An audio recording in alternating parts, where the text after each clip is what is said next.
Bonjour mes amis, et bienvenue au Pendu dans le Cercle de Lune. Hello friends. If this is your first time here, welcome. Thank you for coming. I'm pleased to meet you. If you've been here before, thank you for returning. I'm truly honored. Friends, if you are a returning visitor, you probably already know from my attempt at a French introduction that this is the series in which I use Tarot de Marseille adjacent, or Antique Italian decks to help me explore a topic, or actually to help me get a concise message for the larger weekly spread video that I do every week. So I do my larger video, and it's complex, it has a lot of moving parts, and it gives us a very detailed, intricate message, but to pull something shorter, sweeter, right to the point, I use one of my, like I said, Tarot de Marseille adjacent, or Antique Italian decks. And every week I ask the same question. What is the central message of this week's elemental spread? Well, for the last 2 weeks I've been asking exactly that question, because starting at the beginning of this lunar cycle, I started using a different spread. And I call that spread an elemental spread because there are 4 cards that represent one of the 4 Western elements: fire, water, air, earth, around a central grouping of 6 cards. And because of that, I call it my elemental spread.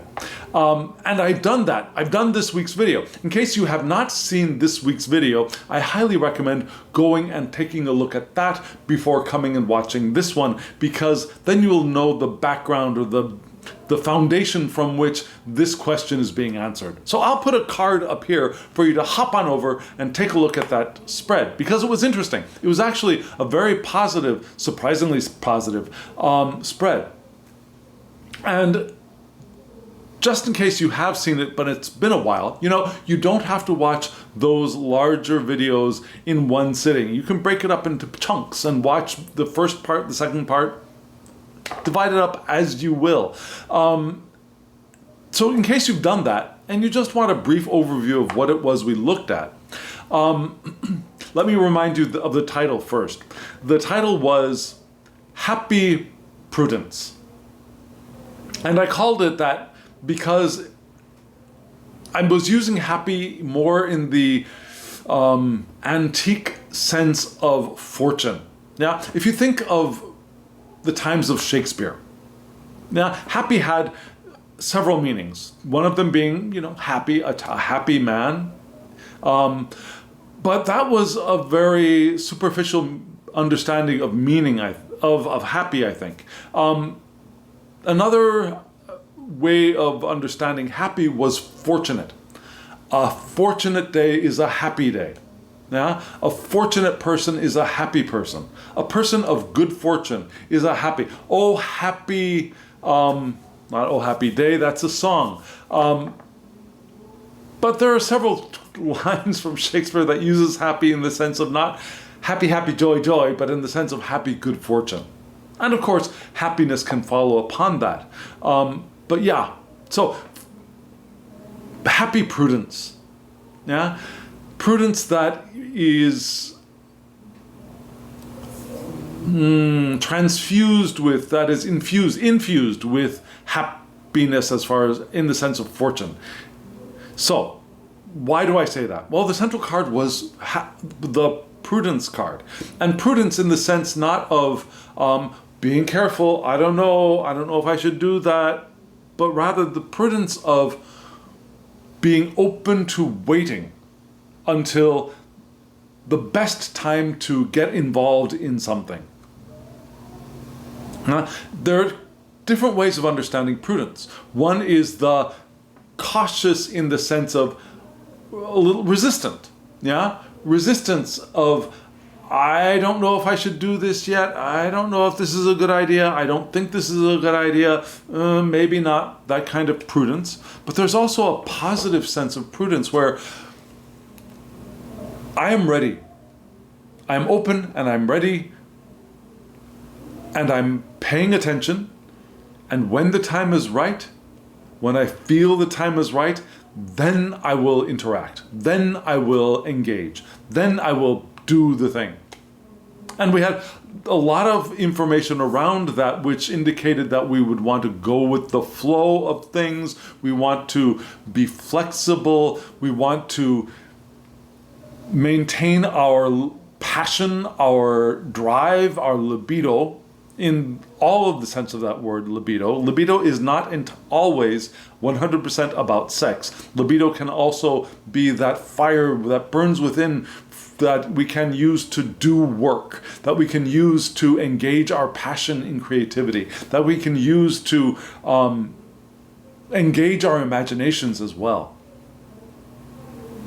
So we had the meaning, ideas of flexibility and libido and all of that around the understanding of both prudence and of peace, of dynamic peace, of peace in balance with the flow and the ripples of the currents of time, you might say.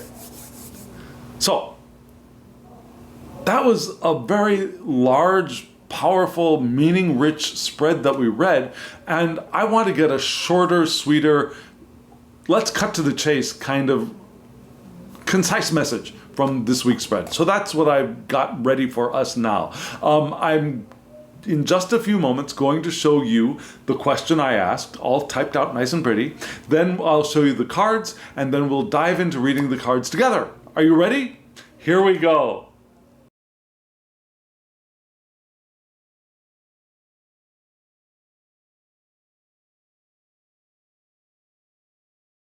What do you think of that spread of cards? What do you think of that deck? Do you have this deck? Now, this deck, I'm sorry to say, the copy that I have of this deck was mass-produced, but is very, very out of print. You can find copies of it on eBay not too difficultly. It's not too difficult to find copies on eBay. Do you know the name of this deck? It's called either the Flemish Tarot or it's the Vandenborre Tarot. I love this deck. It's the one that has Baccus for the Hierophant. And it also has the Capitan, the Spanish captain for, I think, the High Priestess. So I really, really love this deck. I love the art on it. There are other cards that are different, like the Tower card is different. It's the Lightning, the Star card, the Moon card. They're all of these specific cards are different from a standard type 1 or type 2 Tarot de Marseille, which is another reason why I really wanted to get this deck. So the one that I have is really, really out of print. However, do you know the Cartomancer at Big Cartel? She produces a reproduction or a redrawing of the Vandenborre as well, of the Flemish Tarot, and hers is very good. Her cardstock is actually much better than the one I have. The cardstock on the deck that I have feels like it had been printed on a cereal box and then cut up. I've heard other people describe it that way, and I agree. That's what it feels like. The backs are a little bit smooth and a little bit glossy, like the outside of the cereal box, and the inside, the face of the cards, is very rough and very cardboardy, like the inside of a cereal box. So I don't highly recommend the cardstock on the edition that I have, unless you like it, and I like it. I want to be a little bit careful. It's got sharp corners. Now, here's what the backs look like. It's got sharp corners. But it shuffles better than one might think. And though I'm a little careful with it, I do riffle shuffle it. And so far, so good. So I really love this deck. And like I said, I highly recommend it. Go to the Cartomancer at Big Cartel, or go to eBay. So what did we have? We had 3 cards and a 4th oracle card, right? You know I'm using oracle cards in this reading now, right? Okay, good. So we started off with the Star, and then we had the Page of Wands, and then we had the World card, all very nice, and then the oracle card at the very, very end was the Buffoon. which might have made you think, yeah, that doesn't look so good. It's better than you might think. So, what are we going to do? How are we going to read this spread? I've thought about this a couple of times, and I thought about maybe changing my mind from the way I first saw it, but then I always come back to, no, I'm going to read it the way I saw it the first time. So, the way I see it, because we have 2 major arcana and 1 court card in the center, because the star card and the page of wands are facing each other, and the world card faces the backside of the page of wands. So there were a couple of things that I thought, well, then does that mean I should read from the world over? No. So what I'm going to do is I'm going to read the page of wands as the central message. And both the star card and the world card looking at the page of wands indicates to me that these are aspects of the page of wands that we can incorporate. And perhaps the star card is the one that is the most current in the consciousness of the page of wands. Now, we could read that the page is coming out of the world and moving into the star, but I don't think that's the case. I think the star is the one thing that is the most on the mind of the page of wands, but the world card is there as well.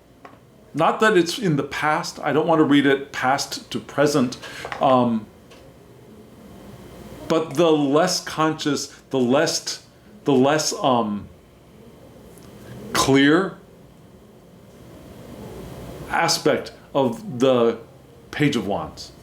So the page of wands is there in between these two things, and the star is what the page of wands has in his, her, their consciousness. The world is not there yet. Does that make sense? So who is the page of wands? Let me show you this beautiful page of wands here. Here we go. That's the page of wands. Big old wand in the page's hands. Yeah. The page looks like he, she, or they might be on the shorter side. The body looks larger than the limbs to me, as far as ratio goes. Do you see that? So the page of wands here is someone who is a novice to their suit, the suit of fire, the suit of passion, the suit of creativity, the suit of inspiration. So this is a person, or we are people, as in this case, because we're the ones this reading is for, of exploration and excitement and freedom. We want to have that. We want to explore things. We want to discover things. We want to you let our enthusiasm and our excitement feed our exploration, and we want to feel freedom, the freedom to be able to do that, right? However, we are pages. We are not kings and we're not queens yet. Yeah? So there's some hesitation. We don't have the experience yet. There's something that we want to do, that we're inspired to do, that we are excited about doing, and we want to explore, but we don't have confidence yet. So we're at that spot of, do I start creating or not? Our energy needs to be channeled here. There's a need for refinement. The page is still, like I said, a novice. A novice in whatever it is that we're talking about. So, what does the page have on his mind? Well, we start off with the star card. And you see, in this edition, or this version of the star card, we have an astrologer, right? Sitting on a beautiful chair with a compass in his, her, their hands. Male presenting, but we're not going to make judgments on their gender. And there's also a clock tower there, so there's that idea of time passing, evaluating the right timing, knowing the timing of things, looking up at the stars, looking up for our North Star.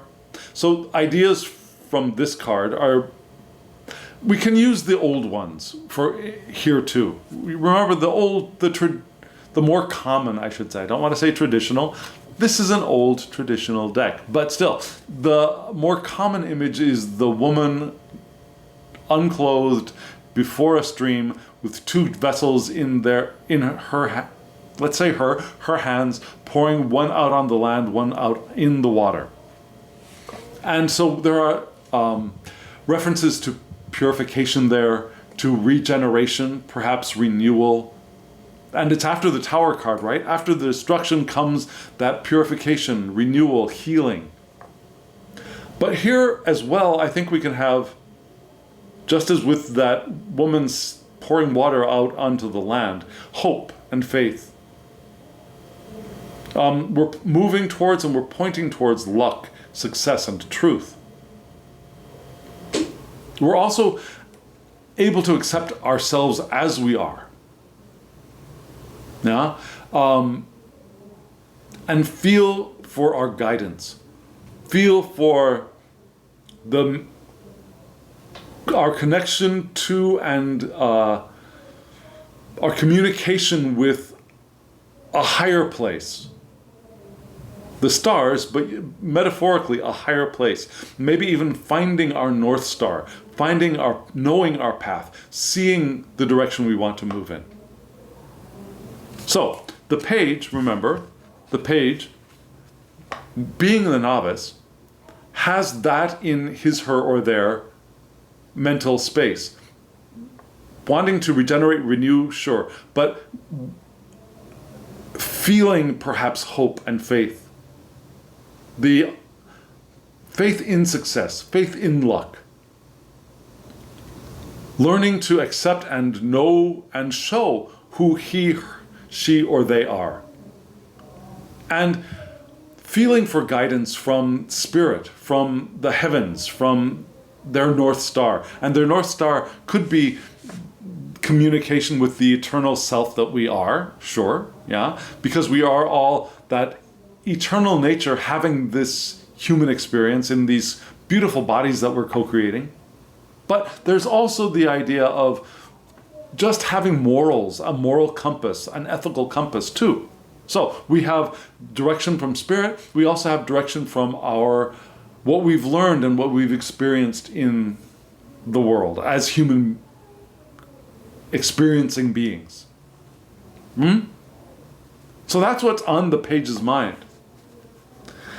But the page is in between this and the world. So who is the world? Well, we are the world, right? We are the children.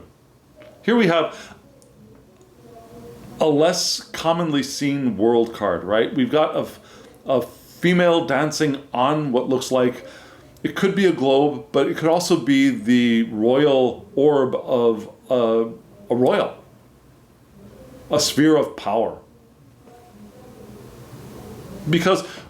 And that sphere of power is decorated with the sun, the moon, and a watery planet below. Do you see that? Do you see the sun there, the moon, and the water below?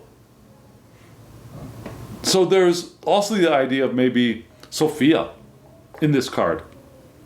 Sophia, the divine creatrix aspect of the divine one. The anima mundi. So, who is the world? Well, the world can be completion and fulfillment. The world can be wisdom, unity, and reunion, the joining of bits, of pieces, of regaining wholeness. It could be the realization of potential, which would really be good for this one here, right? Realization of their potential. This being here is full of potential. So what's on the other side of the page is the realization of who they are and what they can be. And again, we have a restatement of success here, fullness, happy outcomes. But there's also the idea of the cosmic egg in the world. Now, that's usually because there's a wreath around the figure of the world card, and that wreath reminds us of the cosmic egg, from which the entire universe can be born, the cosmic egg. It could also be ultimate perfection, maximal expansion, yeah? This is the end of the road for the trumps. The end which leads to a new beginning. So we have maximal expansion, yeah? Ultimate perfection, which means it's the end, and so now the next thing can begin. Because also something new is about to be born from the cosmic egg. So we've got those ideas here too. So what I see here is the page not being secure in the powers that they have, are hesitating, are insecure, but they are gaining surety. They're gaining hope and faith in their success. They are able to see the path before them. It might not be the whole path, but they see the guiding star. They hear the voice of the fullness of themselves, of their eternal natures speaking to them. And the eternal natures that are speaking to them are starting to breathe into their ear messages, understandings of the world, of their success, of their fullness, of their happy outcomes, of their realization of their potential. And what it would be like for them to be fully born in the world through the cosmic egg, to expand to their maximum, to reach their ultimate perfection. And that is the direction that they're moving in, if they're willing to follow their star, right? If they keep this in their mind, if they keep this in their sights, then they will accomplish this. Because that's where they're between. They're between their hope and their fullness. Does that make sense?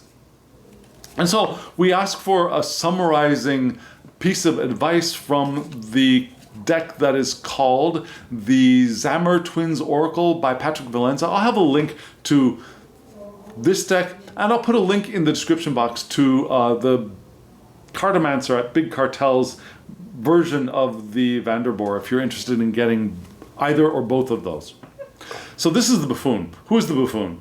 The buffoon is the person standing there with the sudden opening of the drapes. Now this merry buffoon reveals his flamboyant new outfit to the world. The buffoon is totally comfortable in his own skin, and he laughs out loud at himself, knowing that life is too serious to be taken seriously. Life is too serious to be taken seriously, because if you take it too seriously, it cut out all the fun of it. So the fool is the one who's... Imagine the page, instead of being embarrassed by their hesitation or their not being sure of what to do, instead of being embarrassed by their inexperience and trying things out, is the one who opens the curtains and says, "Hey, look at me, this is me," and laughs at and with himself, right? So, and isn't this a gorgeous card? The concept of this deck is that this is an oracle that was discovered recently, and it had been originally created in the late 1700s. And it's because of that concept of a deck, an oracle card deck, having been created in the late 1700s, that made me think this would be a perfect deck to use with my Tarot de Marseille and Antique Italian decks, because they're from that same general period of Europe, right? So, even though this really isn't from that time, the concept is that time. Does that make sense? So, what does this mean? Well, a happy or exuberant individual. Kind of like the Page of Wands, right? Who cares not what anyone else thinks of him. Someone who is playful or childlike. And childlike not in the sense of being, well, other people might see that person as being silly or foolish, but not in that sense really. One who, like it says in the Bible, yeah, we must approach the kingdom of heaven like a child, or they who approach the kingdom of heaven like a child will be received, or something like that. Anyways, yeah, like a child, childlike, with innocence, with purity of heart, with open hope and faith. Now that kind of childlike behavior. Yeah? Someone who is playful and childlike, is pure, open, and has hope, and has faith, and has joy, laughter, a light-hearted approach to life. Really today, my English is just not here. A light-hearted approach to life, a joyous and unexpected surprise, possible. Now, the surprise I think is possible, something to keep in mind. But I think all the rest of that is more appropriate to this reading. The happy, exuberant attitude, the light-hearted approach to things, which was indicated, I think, in the larger spread for this week. Now, we want to have a light-hearted, flexible attitude towards life. We want to do what we do, but not in a rigid sense. Able to go with the flow, to flow with the tide, to move around obstacles or move around sharp edges and corners and maybe help even smooth them out a little bit. Just like perhaps the page with their hope and faith and belief in success in their mind can move in the direction of the world. With joy, with exuberance, with not a care about what other people think is right or wrong. They know what is right or wrong, especially for themselves. Does that make sense? If it does, let me know in the comments below. I'd really love to hear from you. So friends, that's the reading. And I think it does match up with my title for this week, which was Happy Prudence, Fortunate Prudence, which was all very energized in the reading. So there it is.